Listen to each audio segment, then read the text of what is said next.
Hello everybody, I'm AndiNaga, and today we're playing Mechwarrior Online. Today I'm going to be showing you the StormCrow.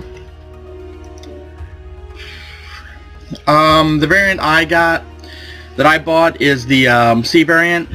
Really, besides the hardpoints you have equipped to it initially, there's no real reason to choose any variant over the other, since there are no center torso quirks and there are no center torso hardpoints, so it doesn't really matter which one you choose.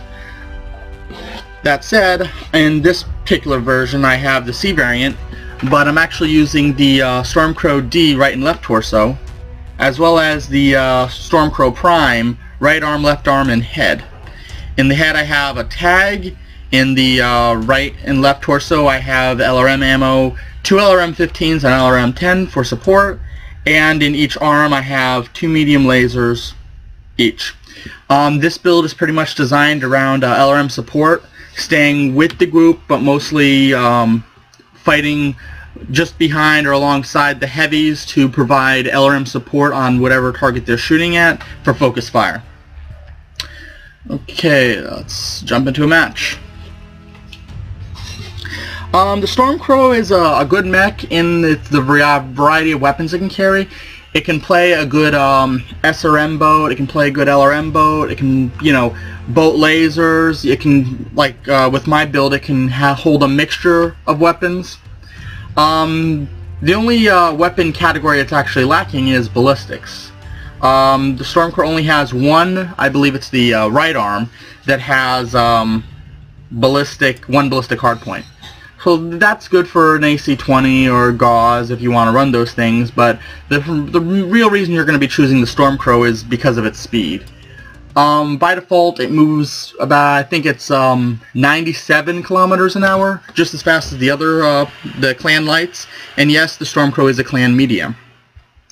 It is relatively tall, but it is one of the more narrow clan units, so it's going to be a little more survivable when you're moving around buildings and stuff. But when you're coming up against hills, you're going to be getting hit before you see your opponent, if they know where you are. So we're playing a Crimson Straight, just basic skirmish game mode.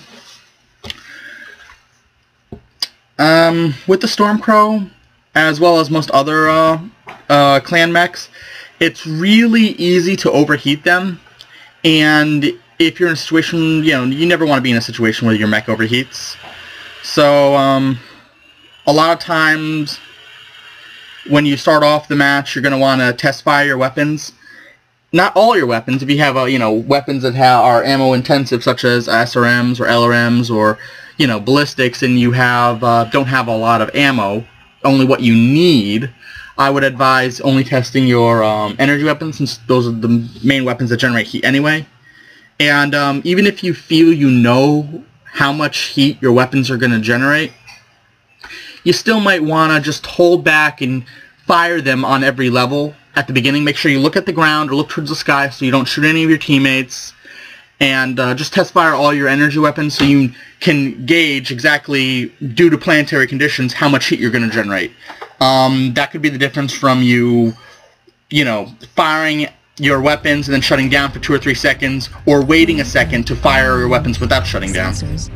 And in that case, it can be the difference between life and death. Okay, I have my weapon group set up so all my lasers are to my left button click, all my LRMs are to my right button click, and my tag is set to my weapon group 6, which I have hard key bound to E. Okay, like I said, always move against something so you don't have to worry about shooting teammates, and fire your weapons. It looks like I'm generating about 40 heat with 4 medium lasers. That's pretty good for this map.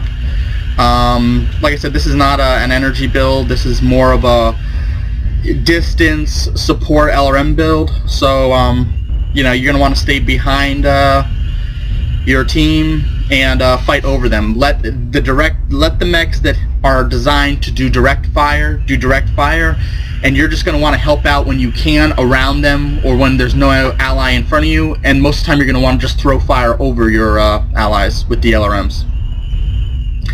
Tag, if you want to take off the tag and throw on another medium laser, you can do that too. If you want to cut down on the medium lasers and throw more LRM ammo, you can. I see I have 1,170 LRM ammo, and I have 40 LRMs. Really, if you're firing 40 LRMs or any more than that, you're going to want to bring over 1,000 ammo, because any less than that, you're just going to be running out of ammo way too quickly. But you always going to want, if you're, you know, people will say, oh, well, LRMs are a no-skill weapon. They are, but they aren't. You don't need skill to use them, you just need skill to use them well. You're going to want to pick your targets, make sure you know what you're looking at. Someone behind me.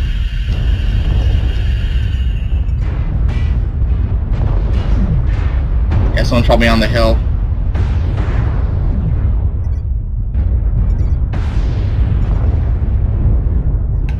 So I'm just going to back up here to get a good vantage point, and then I can mark targets real easier. Acquired. I'll mark that guy down there. He's too far away, but I'm still going to fire at him because it looks like we have a couple people. We have an Atlas over there.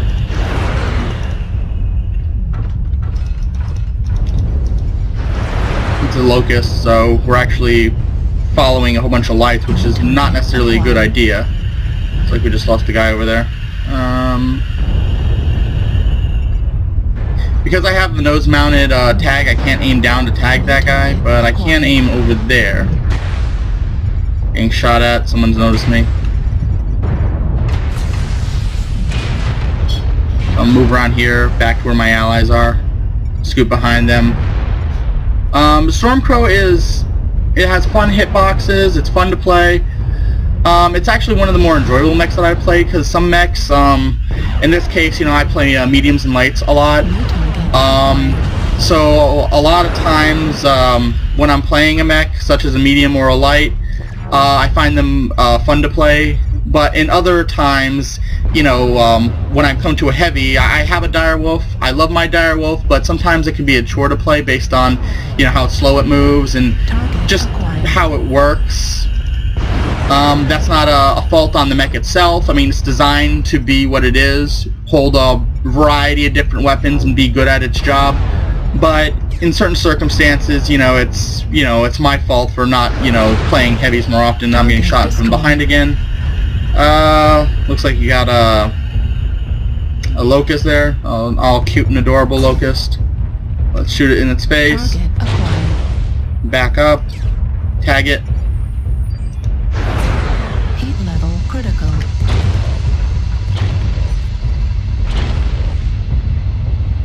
In this case, there's two. I have an ally missile boat around, so I'm gonna, you know, let him work off of me, and I'm gonna work off of him. And the light will either run away or it'll die. New target. Yeah, targeting D now. Yeah, it's a fun mech to play, and I would advise getting it. You know, if you're gonna play Inner Sphere and you for community warfare and whatnot, you don't care to own any clan, I would, you know, say, okay, well then choose something else that's, you know, of equivalent nature. If you're gonna play something that's more on the lines of how this plays, you're gonna, you know, it's a fun mech to have. It's a good gateway mech. It's fast, it's agile,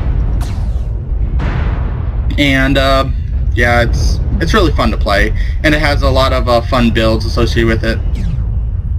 Target destroyed.